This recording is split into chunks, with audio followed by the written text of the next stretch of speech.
Bravo 6. Going dark. Hello, everybody, and welcome back to some Ready or Not, and not just any old part, the final part to the Me Being the Bad Guy series. So, this is going to be the last part. I was going to make 2 parts, but unfortunately the idea kind of fizzled. I got to thinking about it, and it just wasn't going to be as cool.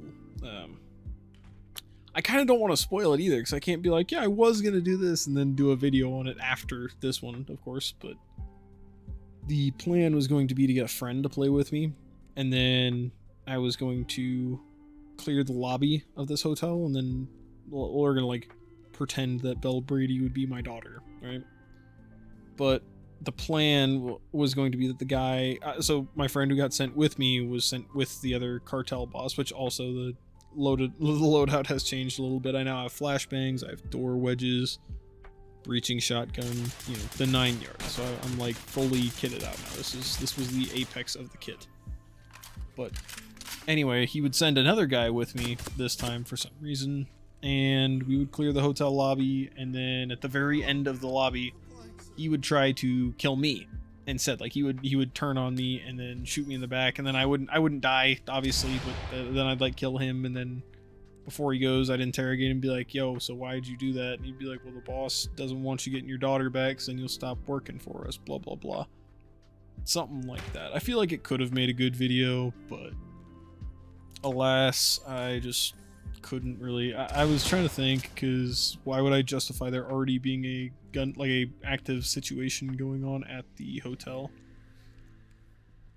So that's why in this video we have a excuse. So now basically the guy was supposed to kill me in the lobby, and these guys here are part of my cartel, and they came up here and killed all the guys who had my daughter hostage. And before they could get her out, I killed my guy in the lobby, and I made my way up here, you know, and now I'm gonna stop them from taking my daughter back to the other guy. But I don't know. Let me know what you think in the comments about that, if I should have done a part before this, and if I just totally missed out on an opportunity or whatnot. But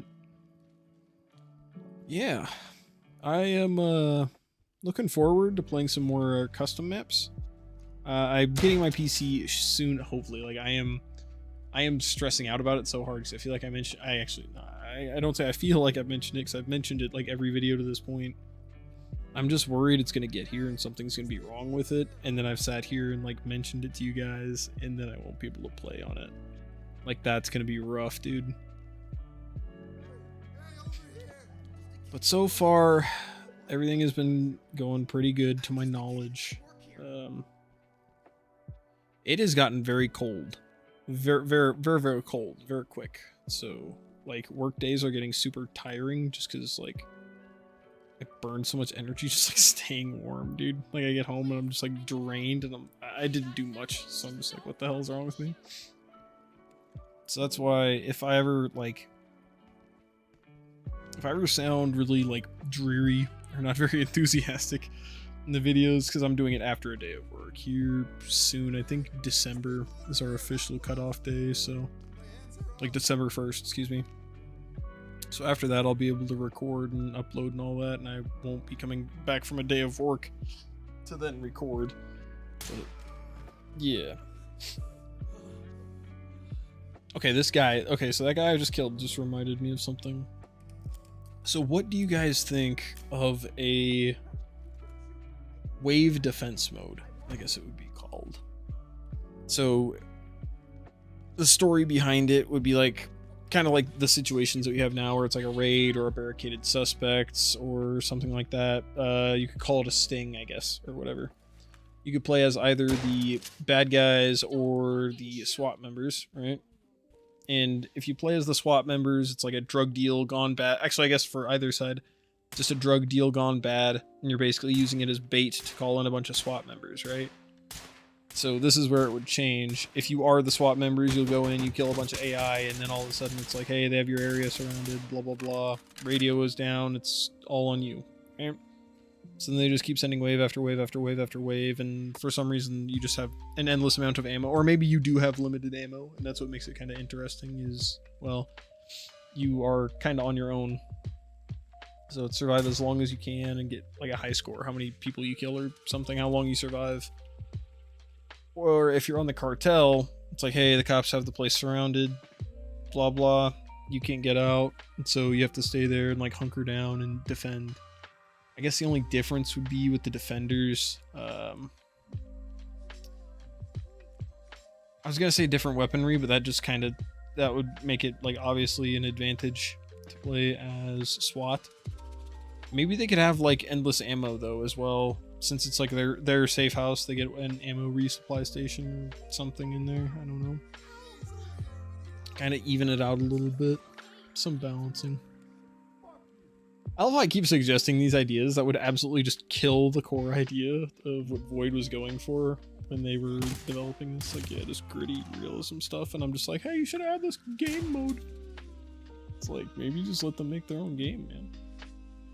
But I don't know. I just have all these ideas because it's such a good framework for so many different kinds of games. Like, I play a lot of Rainbow, you guys know, in the back, and it started out as something kind of like this, something that was supposed to be kind of tactical and slow-paced and all that, and then I'm gonna say devolved. It devolved into just whatever it is today, where it's like trap meta, and it's more fast-paced, all that stuff, but it was supposed to be a single-player game. I think a lot of you should.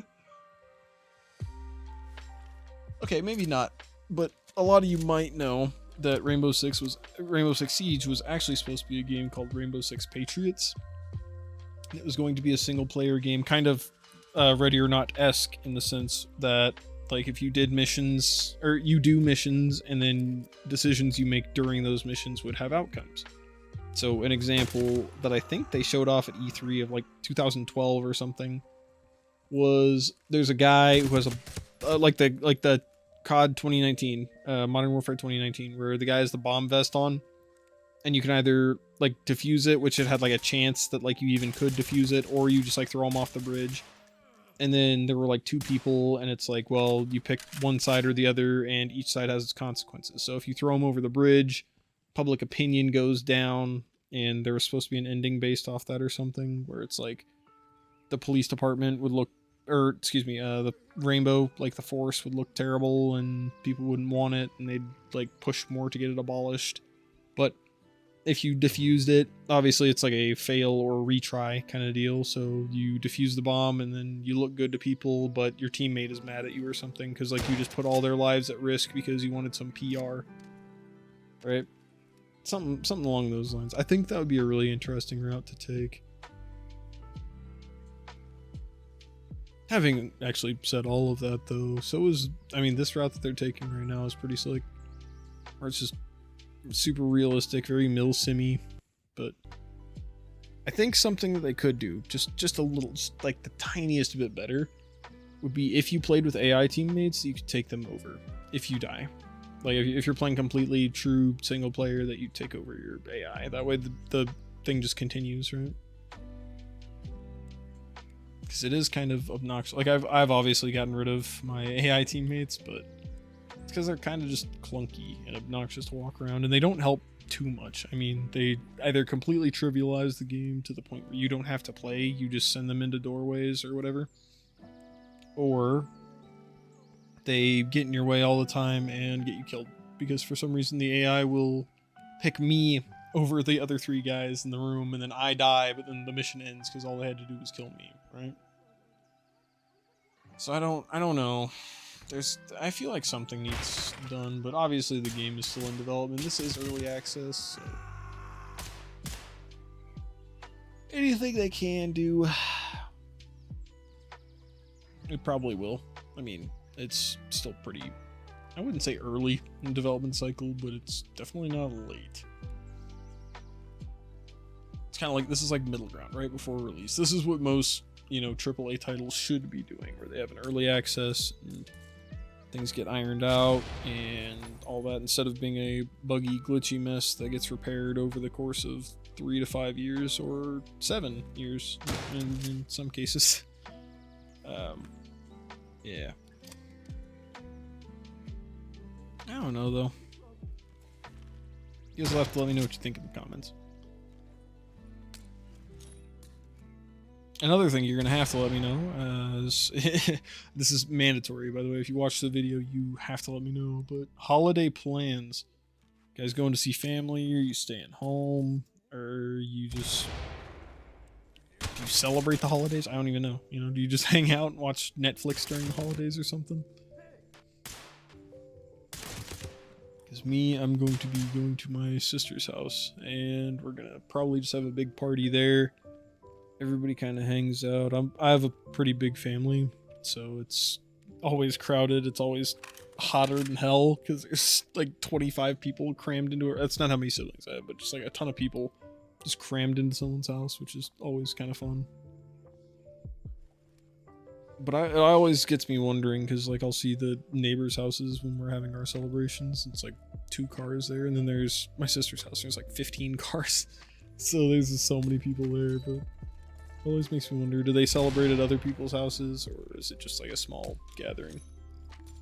So I feel like that's something that people just don't do anymore.